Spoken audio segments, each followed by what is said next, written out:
أعوذ بالله من الشيطان الرجيم بسم الله الرحمن الرحيم الحمد لله وسلام على عباده الذين اصطفى. Les amis, assalamu alaikum. Une question qui devrait normalement être posée. Une question qui se pose. Une question qui a été déjà posée.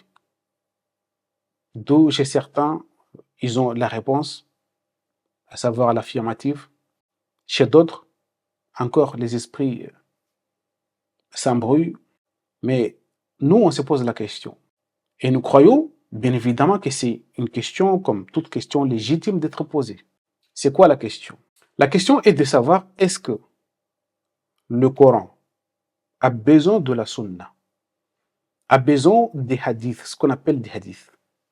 Est-ce que le Coran a-t-il réellement besoin?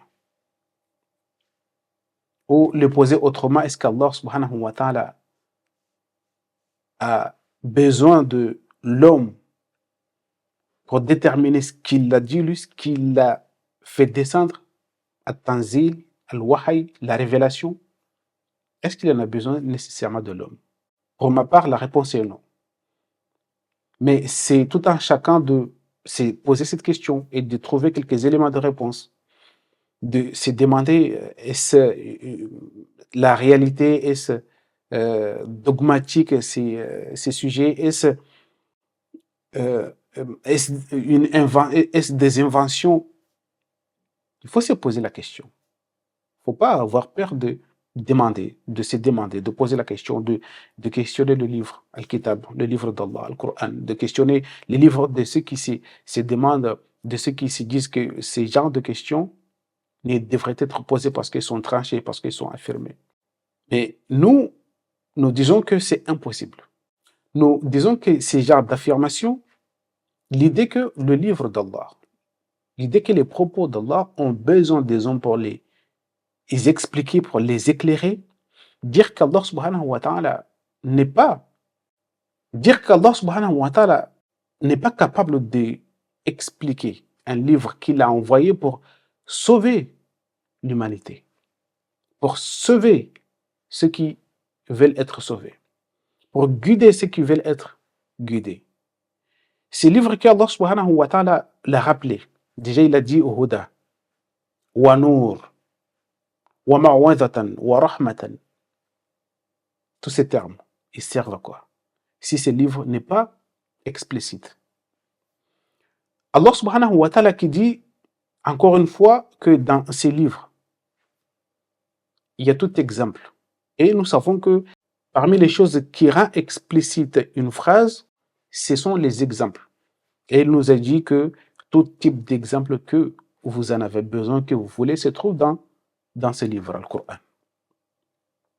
Donc la question de savoir tout simplement, c'est poser la question, la personne qui se pose cette question et l'affirmer, dire que le Coran en a besoin de la Sunna, c'est dire que le soleil, aussi brillant qu'il est, il en a besoin d'une lampe de poche pour être éclairé, pour s'éclairer ou pour qu'il soit visible. C'est aussi stupide comme idée et stupide aussi ceux qui avancent ce genre d'arguments. Et Allah subhanahu wa ta'ala nous a dit dans son livre que parmi les choses les plus réprouvées, c'est de valider une information que tu n'as suffisamment pas de connaissances. وَلَا تَقْفُ مَا لَيْسَ لَكَ بِهِ عِلْمٌ. Ne valide jamais, ne valide rien, quelque chose que tu n'as suffisamment pas cerné de connaissances, que tu n'as pas des informations suffisantes qui te permettent de dire que ça, c'est argumentatif, ça, c'est vrai ou ça, c'est faux. Alors, que dire si des gens viennent t'informer ou te dire qu'un tel a dit? Ce n'est pas parce qu'on t'a dit qu'un tel a dit. Un tel a dit que tu dois déjà valider, dire que ça, c'est tranché, c'est la vérité, c'est la réalité. C'est par manque de respect, je crois. C'est un manque de respect envers Allah subhanahu wa ta'ala qui, bien évidemment, te rappelle, encore une fois, que le livre que voici, Al-Qur'an al-Karim, il l'a rendu facile. Ce n'est pas facile, mais il l'a fait il l'a rendu facile pour toi. Pour toi qui veux la vérité, qui veux connaître la réalité. وَلَقَدْ يَسَّرْنَا الْقُرْآنَ لِلذِّكْرِ فَهَلْ مِن مُدَّكِرٍ. Nous avons rendu le Coran facile, nous l'avons facilité pour ceux qui veulent avancer dans la méditation, dans le dhikr, qui veulent avoir plus de rappels, se rappeler de leur vie, de ce qui les attend, de tout ce qui est bénéfique dans leur vie. وَلَقَدْ يَسَّرْنَا الْقُرْآنَ لِلذِّكْرِ فَهَلْ مِن مُدَّكِرٍ. Et Allah subhanahu wa ta'ala, il nous rappelle encore une fois, أَوَلَمْ يَكْفِهِمْ أَنَّا أَنزَلْنَا عَلَيْكَ الْكِتَابَ يُتْلَى عَلَيْهِمْ. Nous ayons fait descendre sur toi l'écriture qu'il leur est communiquée. Est-ce n'est pas suffisant pour eux, pour qu'ils aillent chercher chez un inconnu, chez quelqu'un dont ils n'ont même pas confiance, chez quelqu'un dont ils n'ont même pas connaissance, qu'ils ne connaissent pas. Ils ne font pas confiance à Allah. Est-ce c'est normal pour quelqu'un qui s'est dit porteur de foi, qui s'est dit porter la foi en Allah, qui s'est dit croyant en Allah seul? Est-ce normal? Non, bien évidemment c'est non. Pour ceux qui lisent un peu, pour ceux qui cherchent un peu la vérité, pour ceux qui s'intéressent un peu à leur religion, qui se soucient un peu de ce qu'on leur raconte, et qui bouquinent, tout simplement bouquiner. Lisez un peu, regardez un peu l'histoire. Ces genres de personnes, ils connaissent ou ils sachent à peu près, même s'ils ne le disent pas, certains ne le disent pas, c'est par peur, je crois que c'est par peur de ne pas être suivis, par peur de ne pas être écoutés, parce que si jamais ils disent la vérité, ils vont être déjà excommuniés, ils vont être pointés de doigt, ils vont être intimidés, ou tout simplement, ils vont perdre, je crois, des privilèges mondains. Mais ceux qui lisent un peu, ils savent d'où vient le mal. Et le mal est à l'origine de ce qu'on appelle le suivisme aveugle. Certains des Arabes nous ont trompés, et nous, on ne se soucie même pas de poser la question, parce que tout ce qui vient de chez les Arabes, c'est un privilège, et c'est quelque chose de... Tout ce qui vient là-bas, c'est la religion. Et c'est ça l'idée que l'on se fait des Arabes. Donc, je vais essayer de résumer un peu l'histoire. Je ne vais pas mâcher tout le travail pour vous. Il faut que vous alliez aussi rechercher un peu la vérité et regarder un peu pour partager aussi, pour que d'autres personnes en bénéficient. Et je vais juste essayer de résumer l'histoire. L'histoire, Allah subhanahu wa ta'ala nous a raconté dans le Coran. Comme je l'ai déjà dit, ceux qui lisent un peu, qui bouquinent un peu, qui s'intéressent un peu à la recherche, ils savent d'où vient le mal. Allah subhanahu wa ta'ala nous a parlé dans le Coran. Et l'histoire aussi nous démontre, l'histoire aussi, nous avons tous les écrits, nous essayons de comprendre un peu cette histoire. Et je vais juste essayer de les résumer, pas tout vous mâcher le travail. Et bien évidemment, il faut que tout le monde s'y mette. Allah subhanahu wa ta'ala yaqul, nous parlons des enfants d'Israël. Il a dit quoi? وَقَطَّعْنَاهُمْ فِي الْأَرْضِ أُمَمًا مِنْهُمُ الصَّالِحُونَ وَمِنْهُمْ دُونَ ذَلِكَ. Écoutez bien. Les imams qui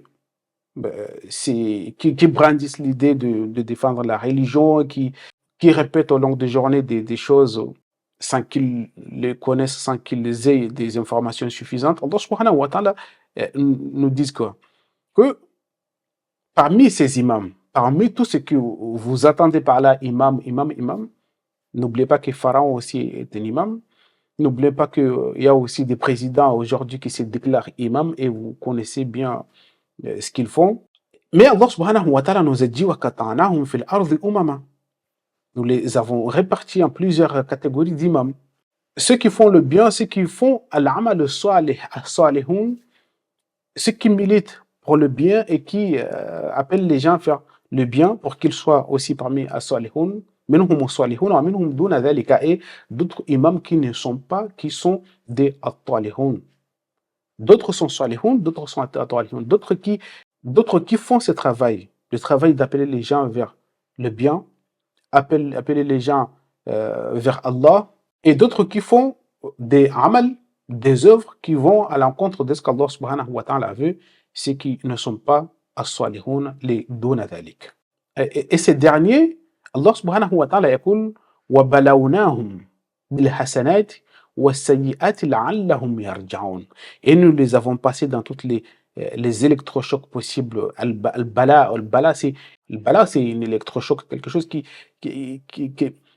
quelque chose qui vient te réveiller, qui vient te booster, qui te dit que, bah, écoutez, il y a d'autres objectifs que tu dois les accomplir dans la vie. Et Allah subhanahu wa ta'ala يقول وَبَلَوْنَاهُمْ بِالْحَسَنَاتِ وَالسَّيِّئَاتِ لَعَلَّهُمْ يَرْجِعُونَ. L'objectif de al-bala, c'est de retourner vers Allah subhanahu wa ta'ala, de te rappeler que tu vas à l'encontre de ce qu'Allah subhanahu wa ta'ala veut que tu fasses.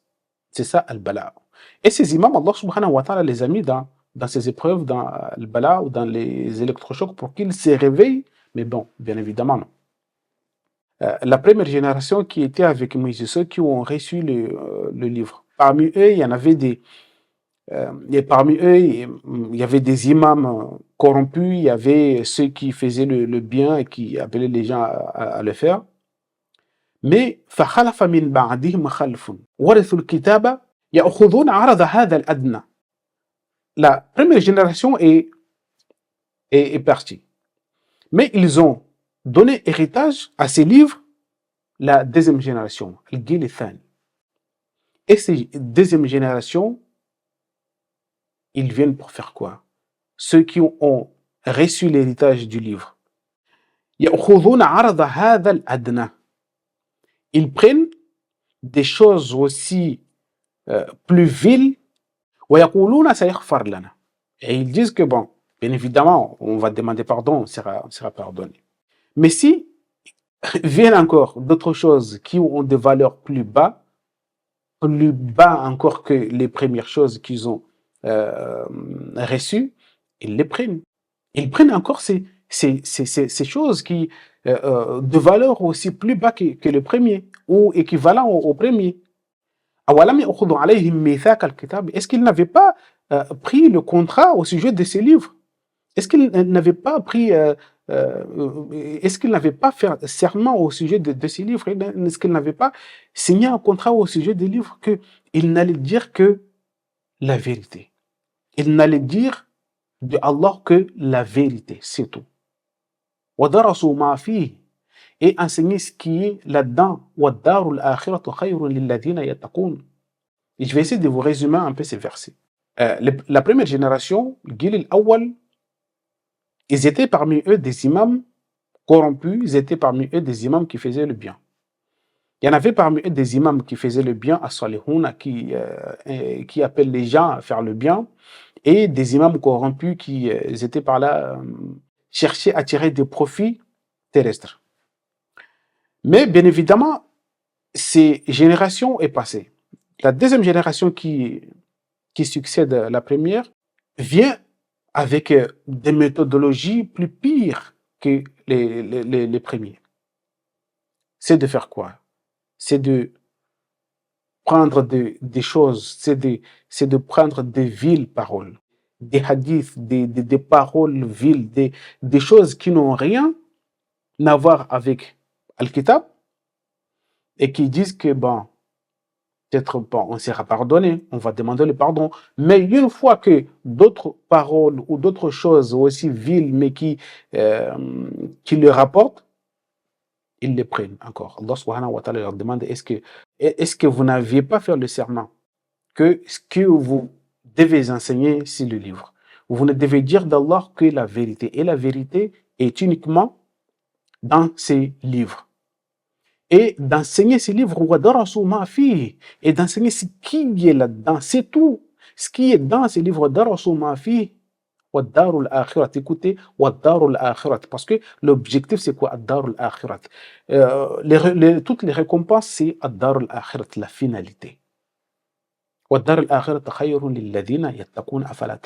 C'est ça ce qu'on a dit. C'est ça ce qu'Allah leur a dit. C'est ça al-mithaq qu'ils ont pris. C'est ça le contrat qu'ils ont signé avec Allah subhanahu wa ta'ala, il ne devrait dire que la vérité qui provient du livre. Il ne devrait enseigner qu'est-ce qui est dans le livre ou dans ma fille. Mais qu'est-ce qu'ils ont fait? Ils ont fait le contraire de tout. Et ce sont eux les premiers qui ont inventé les dires. Ils ont pris à Taurat, ils ont fait juste un moyen de quoi ils en ont fait des chansons. Ben, il ne faut que les chanter, les réciter, faire des concours de récitation. Mais le livre de prédilection qu'ils tirent des lois qui enseignent aux gens, c'est ce qu'on appelle un Talmud. Ce sont les dires de gens. Un Talmud ou ce qu'on appelle al-Wahy Thani. Écoutez, le terme que nous avons aujourd'hui, que les hadiths sont le deuxième Wahy, c'est pas rien. C'est un terme qui est utilisé déjà par les Juifs. Qu'ils ont dit que le Talmud, c'est le Wahy Thani. Il y a à Taurat, il y a ce qu'on appelle al-Qanun al-Musa'ada ou al-Wahy Thani. Tout ça, c'est des choses, des dires, des propos qui ont pris le dessus de At-Taurat. Ils ont dit quoi? Que At-Taurat n'a pas expliqué toute chose. At-Taurat est ambigu et il contient des ambiguïtés. Ça veut dire que il n'est pas explicite sans ces paroles. Les paroles de qui? Les paroles de Moïse, les paroles de Moussa. Et qu'ils ont dit que la Taurat a été révélée qu'une seule nuit. Parmi les 40 nuits que Moïse a fait au moment où il avait le rendez-vous avec Allah, ils ont dit que le Taurat a été révélé une seule nuit et les 39 nuits les 39 nuits que Moïse a passées, c'est pour le deuxième wahy, l'équivalent de la sunna. Et que Moïse a enseigné ces livres-là à un jeune, Al-Fata, son jeune compagnon le plus fidèle qui s'appelle Yoshua. Et Yoshua, il a enseigné ses propos, ses hadiths à 40 autres personnes. Et les 40 autres personnes, ils ont enseigné encore d'autres. Et c'est comme ça que le livre, c'est comme ça que les hadiths de Moïse ont été propagés. C'est comme ça que le Wahy Thani, le deuxième révélation, a été propagé. Et c'est de cela qui vient expliquer At-Taurat, la Torah. Plus loin encore, il y a dans ces livres, dans ces genres de livres, ces deuxième révélation, Al-Wahy Thani ou Qanun al-Musa'ada ou Talmud, vient expliquer et détailler At-Taurat. Et écoutez, c'est détaillé là-dedans, même comment vous devez dormir. Est-ce que vous devez dormir de ce côté, combien de temps il faut faire ça, combien de temps il faut faire ça, pour que vous sachiez que c'est aller au-delà de ce que nous vivons aujourd'hui. C'est que chez certains juifs, pour avoir un téléphone, il faut que le cheikh, il faut que c'est le cheikh il faut que c'est l'imam qui valide. Tu ne peux pas utiliser le téléphone sans que l'imam le valide. Il faut d'abord demander l'autorisation chez l'imam pour que tu puisses avoir un téléphone. Tu peux pas conduire, tu peux pas faire passer le permis sans que l'imam lui-même valide. Et ce qui veut dire que tout, c'est l'imam qui valide tout. L'imam. Et c'est l'imam qui a le pouvoir de tout valider et a pris le place d'Allah. Parce que la Taurat n'est pas explicite. C'est quoi le résultat final? Taurat est mis en congélation et le plus important, c'est le quoi? C'est le Talmud. Le Talmud, c'est le livre le plus important des Juifs. Et le Taurat est mis de côté. Il est là pour les embellissements, pour faire des concours, pour la chanter, pour faire quoi que ce soit. Pour la chanter, pour faire tout ce qu'ils veulent, mais jamais appliquer les lois qui sont dans les lois et qui devraient être les lois qui priment Ce sont les lois qui sont dans Talmud. Et malgré tout, qu'Allah subhanahu wa ta'ala yaqul, et dans les tablettes qu'il a données à Moïse, il a détaillé toutes choses. Et il a donné toutes les exhortations bénéfiques qui peuvent être bénéfiques à l'homme. Et il a expliqué, détaillé toutes choses. Et les traditionalistes, ils viennent dire que non, la Torah n'est pas expliquée, n'est pas détaillée et ambiguë. Il n'y a que le deuxième wahy, le deuxième révélation qui est l'équivalent de la sunna, soi-disant de Moïse, qui vient expliquer tout ça. Et encore une fois, dans Sourate Al-An'am, Allah subhanahu wa ta'ala yaqul, ثم آتينا موسى الكتاب تماما على الذي أحسن وتفصيلا لكل شيء وهدى ورحمة لعلهم بلقاء ربهم يؤمنون. C'est encore une fois هدى وتفصيلا لكل شيء. C'est encore التوراة qu'Allah subhanahu wa ta'ala nous dit que c'est تفصيلا لكل شيء وهدى ورحمة. Et tout ça, tous ces termes, tous ces adjectifs qui qualifient la Torah et les certains imams des Juifs, du judaïsme, viennent dire que la Torah n'est pas suffisant, la Torah n'est pas explicite, la Torah n'est pas comme ça, n'est pas comme ça, n'est pas comme ça. Les hadiths qui se sont inspirés de ce que les Juifs ont fait, de ce que les Juifs réellement ont fait. Parce que plusieurs hadiths que nous trouvons se sont inspirés. Bien évidemment, c'est un copier-coller, c'est du plagiat de ce que disent les Juifs dans leur livre, dans Al-Wahid Tani. Et c'est exactement la même chose. Allah subhanahu wa ta'ala répète et répète dans plusieurs versets que Al-Qur'an al-Karim tafsil, Al-Qur'an al-Karim facile, Al-Qur'an al-Karim bayan, Al-Qur'an al-Karim, Al-Qur'an tafsila li kulli shay'. Non, mais ils viennent avec les hadiths, ils nous disent que non, c'est pas suffisant, c'est pas clair, c'est pas détaillé, c'est pas tout ça.